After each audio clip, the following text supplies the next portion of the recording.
Noma ya seshoba ya dilemo tse 72 o re o tshepa hore ka tsatsi le leng decode ya hae e tla loka maemong a mang a fapaneng.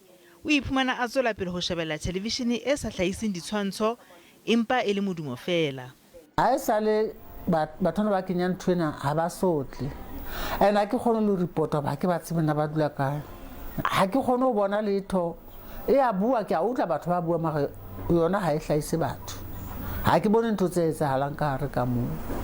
Letona la dikgokahanyo Stella Ndabeni-Abrahams le tshepisitse baahi hore mathata a bona a tla rarollwa. We definitely have to investigate. The responsible agencies must tell us why it has not happened. It means they go to the people that they have tasked to do the work that needs to be done. Ka ho le leng letona le boletse hore ba kopane le boto ya SABC ho lekola haeba ho latetswe metjha e nepahetseng mehatong ya ho fokotsa basebetsi. We did issue a press release last week saying we have made our points clear, we've made proposals to the board, and now we're awaiting the board's response towards that. We are cognizant of the challenges that SABC is facing.